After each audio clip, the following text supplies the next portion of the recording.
Assalamualaikum warahmatullahi wabarakatuh. Hai teman-teman, perkenalkan kami dari kelompok 2 dengan saya sendiri Abdul Wahab Tehada bersama rekan-rekan saya Muhammad Agiarto Nabu, Najwa Nabila Daud, Mulyanti Mongilong, Nursela Baki, dan Ripka Malia Bangulu. Pada kesempatan kali ini kami akan membahas mengenai asas dan teori hukum perpajakan. Asas-asas pemungutan pajak. 1. Asas equality atau asas persamaan. Asas ini menekankan bahwa pada warga negara atau wajib pajak tiap negara seharusnya memberikan sumbangannya kepada negara sebanding dengan kemampuan mereka masing-masing, yaitu sehubungan dengan keuntungan yang mereka terima di bawah perlindungan negara. Yang dimaksud dengan keuntungan di sini adalah besar kecilnya pendapatan yang diperoleh di bawah perlindungan negara. Dalam asas equality ini, tidak diperbolehkan suatu negara mengadakan diskriminasi di antara wajib pajak. Yang kedua, asas certainty atau asas kepastian. Asas ini menekankan bahwa bagi wajib pajak harus jelas dan pasti tentang waktu, jumlah, dan cara pembayaran pajak. Dalam asas ini, kepastian hukum sangat dipentingkan, terutama mengenai subjek dan objek pajak. 3. Asas convenience of payment atau asas menyenangkan. Pajak seharusnya dipungut pada waktu dengan cara yang paling menyenangkan bagi para wajib pajak.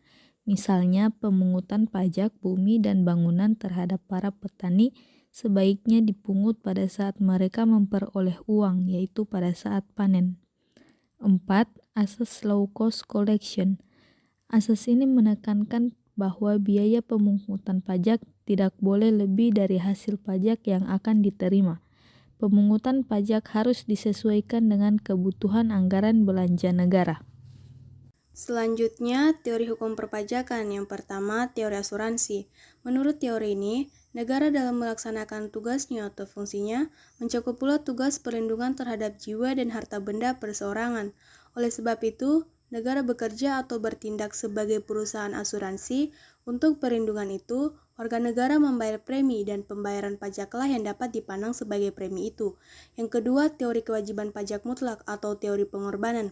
Teori ini berpangkal tolak dari ajaran organik kenegaraan dan berpendirian bahwa tanpa negara maka individu tidak mungkin bisa hidup bebas, berusaha dalam negara. Oleh karena itu, negara mempunyai hak mutlak untuk memungut pajak. Teori ini terlalu menitik beratkan kepada negara, yaitu seolah-olah individu ini tidak dapat hidup tanpa negara, tetapi negara dapat hidup tanpa individu. Yang ketiga, teori kepentingan.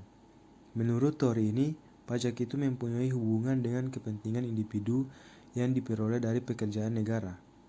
Makin banyak mengenyam atau menikmati jasa dari pekerjaan pemerintah, makin besar juga pajaknya. Yang keempat, teori gaya pikul. Teori ini mengajarkan bahwa pemungutan pajak harus sesuai dengan kekuatan membayar dari si wajib pajak, individu. Tekanan semua pajak-pajak harus sesuai dengan gaya pikul si wajib pajak dengan memperhatikan pada besarnya penghasilan dan kekayaan juga pengeluaran belanja wajib pajak tersebut. 5. Teori gaya beli. Teori ini mengajarkan bahwa fungsi pemungutan pajak jika dipandang sebagai gejala dalam masyarakat disamakan dengan pompa, yaitu mengambil gaya beli dari rumah tangga dalam masyarakat untuk rumah tangga negara, dan kemudian menyalurkan kembali masyarakat dengan tujuan untuk memelihara hidup masyarakat dan kesejahteraan. Sekian, terima kasih. Itulah pemaparan materi singkat dari kami terkait asas-asas dan teori hukum perpajakan. Wassalamualaikum warahmatullahi wabarakatuh.